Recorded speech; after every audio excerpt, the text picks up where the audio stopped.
आज कक्षा 10 का हम लोग अलंकार पढ़ेंगे, जो कक्षा 10 में आता है 2 नंबर का। आइए हम अलंकार पढ़ते हैं। तो सबसे पहले जानते हैं कि अलंकार, काव्य की शोभा बढ़ाने वाले शब्दों को हम लोग अलंकार कहते हैं। अलंकार के 2 भेद होते हैं या 2 प्रकार के होते हैं, शब्दालंकार और अर्थालंकार। शब्दालंकार और अर्थालंकार कक्षा 9 में हम आपको बता चुके हैं शब्दालंकार के बारे में। उसके तहत अनुप्रास, यमक, श्लेष इत्यादि आप पढ़ चुके हैं। और अब कक्षा 10 में हमको अध्ययन करना है अर्थालंकार के बारे में, जिसमें उपमा अलंकार, रूपक अलंकार और उत्प्रेक्षा अलंकार का ही अध्ययन हमको करना है। आइए चलते हैं। सबसे पहले उपमा अलंकार। परिभाषा: समान धर्म, स्वभाव, शोभा, गुण आदि के आधार पर जहाँ एक वस्तु की तुलना दूसरी वस्तु से की जाती है, वहाँ उपमा अलंकार होता है। उदाहरण: पीपर पात सरस मन डोला। लेकिन इसकी एक और परिभाषा है, बहुत सरल शब्दों में, जो कि मैं बताता हूं। देखिए, साधारण शब्द में है, जब पंक्ति में योजक चिन्ह, उदाहरण में योजक चिन्ह, 2 शब्दों के बीच योजक चिन्ह आ जाए और योजक चिन्ह के बाद सा, सी, से इत्यादि शब्द आ जाते हैं, उनके पीछे योजक चिन्हों के बाद आ जाते हैं, वहाँ क्या होता है? उपमा अलंकार होता है। ये भी एक परिभाषा है। उदाहरण: पीपर पात सरस मन डोला। देखिए, यहाँ भी इसमें योजक चिन्ह के बाद सरिस भी आता है। अगले उदाहरण में पीपर पात सरस मन डोला, स्पष्टीकरण इसका करते हैं। इस उदाहरण में मन के डोलने अर्थात चंचल होने की तुलना पीपल के हिलने वाले पत्ते से की गई है। अतः यहाँ उपमा अलंकार है। दूसरा उदाहरण आपको बता दें, आहुति सी गिर चढ़ी चिता पर, चमक उठी ज्वाला सी। मैंने बताया था ना कि योजक चिन्ह के बाद सी, अर्थात ये जो उदाहरण है, ऐसे उदाहरण भी आते हैं। पूछता है कि कौन सा अलंकार है, तो ये सीधा 1 सेकंड में आप तय कर लेंगे कि कौन सा उदाहरण है। योजक चिन्ह के बाद सी आए, अर्थात तो वहाँ क्या है? उपमा अलंकार। उसमें बहुत प्रयास करने की जरूरत नहीं है। अब आप चलते हैं आगे, हम लोग रूपक अलंकार, जहाँ उपमे में उपमान का अभिन्नता प्रकट की जाए, जहाँ उपमे में उपमान की अभिन्नता प्रकट की जाए, वहाँ रूपक अलंकार होता है।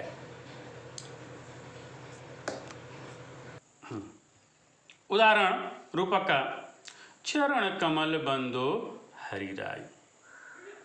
चरण कमल बंदो हरिराई। स्पष्टीकरण कर लेंगे। यहाँ चरण में कमल का भेद न रखकर एक रूपता बताई गई है, अतः यहाँ क्या है? रूपक अलंकार है। दूसरा उदाहरण: मुनि पद कमल बंद दो भ्राता। तो देखिए, हम पहले अलंकार में बताए थे, उपमा में योजक चिन्ह मैंने बताए थे। उसके बाद बताए थे कि योजक चिन्ह के बाद सी, सा इत्यादि आता है, तो वो क्या होता है?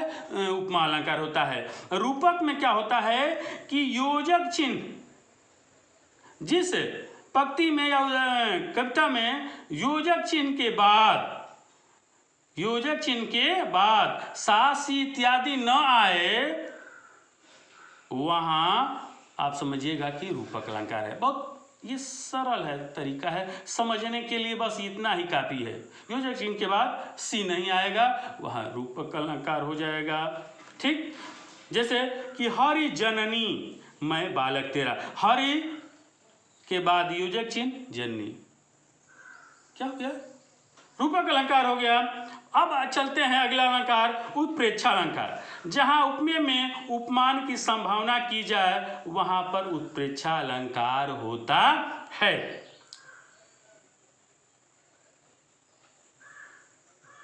वाचक शब्द मनु, जनु, इयो, मानो, मनहु, जानहु इत्यादि, ये इसको वाचक शब्द। एक चीज ऐसा एक बता दें जिसको कि हमको सिलेबस में नहीं लिखना है, बस आपकी जानकारी के लिए मैं बता दूं। देखिए, उपमेय, उपमान, समानतावाचक शब्द, साधारण अर्थ। देखिए पहले उपमेय। उपमेय का मतलब होता है प्रस्तुत, और उपमान का मतलब होता है अप्रस्तुत। छोटी परिभाषा, जिसकी उपमा दी जाए में है, जिससे उपमा दी जाए वह उपमान है। एक और परिभाषा समझ लीजिए कि जिस वस्तु या व्यक्ति की समानता बताई जाती है उसे हम उपमेय कहते हैं।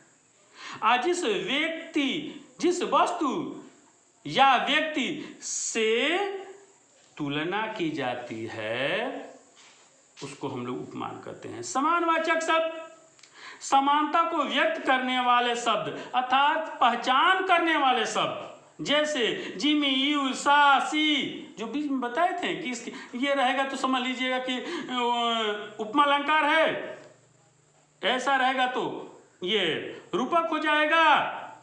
और उत्प्रेक्षा में जैसे मनहु, जनहु, जानहु इत्यादि रहेगा तो समझ लीजिएगा उत्प्रेक्षा अलंकार है। तो ये क्या है? पहचान करने वाले ये जो शब्द होते हैं जिसमें ये रहते हैं उससे समझ में आ जाता है कि यह अलंकार है। साधारण धर्म जो गुण उपमेय और उपमान में समान रूप से रहता है उसे समान धर्म कहते हैं। ये आपकी जानकारी के लिए। आइए हम चलते हैं पुनः ये उत्प्रेक्षा अलंकार पर। उत्प्रेक्षा अलंकार जहाँ उपमेय उपमान की संभावना की जाए वहाँ उत्प्रेक्षा अलंकार होता है। इसका वाचक शब्द मनो, जानो, यूं, मानो, मनो इत्यादि है। या इसकी एक और परिभाषा दे सकते हैं।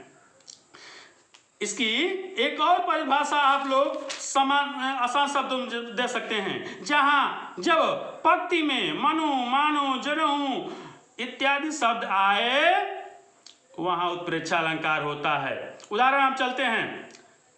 सुहत ओढ़े पीठ पटु, श्याम सलोने गात, मनो नील मणि शैल पर तपु प्रयो प्रभात। देखिए मनो शब्द जो है इससे स्पष्ट हो जाता है, इसी शब्द से वाचक शब्द है तो आप यह क्या है? उत्प्रेक्षा अलंकार है।